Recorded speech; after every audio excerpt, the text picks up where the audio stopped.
The Philippine Air Force's multi-role fighter acquisition project is becoming an interesting competition between Lockheed Martin, Saab and Korea Aerospace Industries.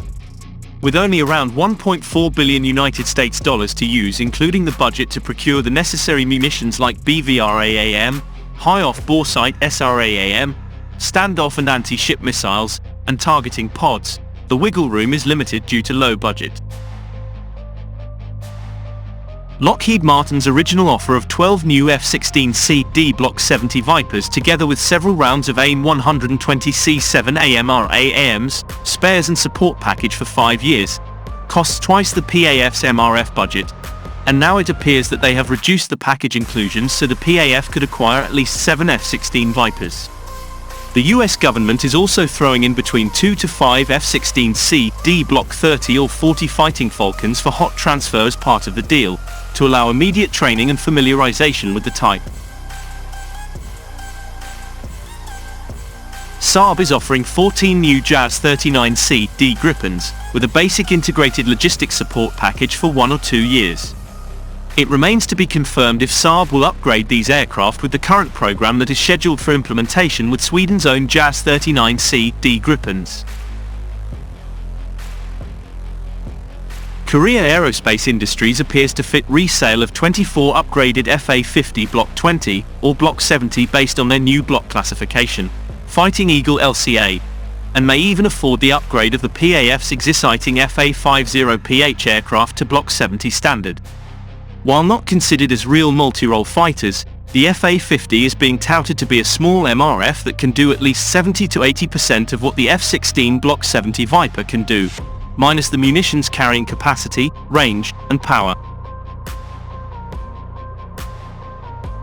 Separately, there are discussions between the US and Philippine governments on the transfer as grants of 12 to 24 used F-16C D Block 30 Fighting Falcons as part of the US Security Sector Assistance Roadmap, which could be upgraded to F-16C D Block 70/72 Viper standards using PH government funds and/or US FMF. Here are our points of view regarding these developments. 1. Saab can deliver the 14 JAS-39C D Gripens the fastest compared to Kai and Lockheed Martin, considering the production schedules of all three companies. Not only are the Gripens 70% complete and just needed to reach 100% by getting a confirmed buyer, but both Kai and LM have huge orders that will place any Philippine order at the end of the production line. Saab confirmed that they can deliver a first batch of 3 or 4 Gripens within 1 year from signing of notice to proceed, with the rest delivered in 2 more batches every 6 to 8 months from then. 2. While the F-16 Viper is the most capable in the selection, its price is really a roadblock, and getting just 6 or 7 aircraft won't give the PAF the capability it needs due to availability issues. If the US and Philippines can finalize the deal to transfer used F-16s and convert them to Block 70/72 Viper standards, it seems logical to also award the new MRF project to Lockheed Martin. But one question that might pop out is if it's more logical to just get the used F-16s and upgrade them all to Viper standards without buying new production Vipers. 3. A possible option is for the PAF to acquire the JAS-39C D Gripens as a quick and stopgap solution while the US and Philippines iron out the deal on transferring used F-16s and converting them to Block 70 Vipers, since the Gripens can start deliveries by 2024, and the F-16 transfer and upgrade may take 4 years before the first aircraft can be delivered.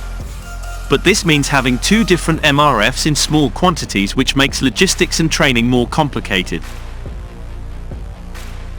4. Another possible option is to go with KAI's offer for 24 new FA-50 Block 70s, while still finalizing a deal between US and Philippines for the transfer and upgrade of used F-16s to Viper standard.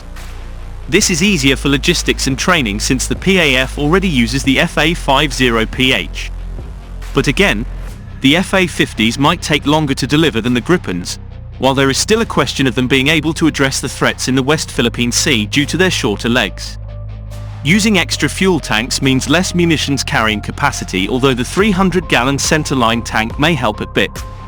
Also, aerial refueling capability is absent due to lack of tanker aircraft, or if there will be, it could be limited. 5. Then there's the question of affordability for the Philippines to upgrade used F-16s to Viper standards. Upgrading 24-old Block 30 or 40 fighters to Block 70/72 would definitely go way past $1 billion United States dollars mark. Can the Philippines afford this on top of buying new MRFs? If not, the US may not even consider transferring those used fighters as it is, or only transfer a handful for goodwill. And if no or few used F-16s arrive, it means the PAF will end up with only the 12 FA-50s it has now, and whatever offer KAI, LM or Saab has made. The PAF really needs to decide very soon on these offers, especially that our allies and partners believe that a war in our region due to China's aggressive actions may happen in the next 5 years or less.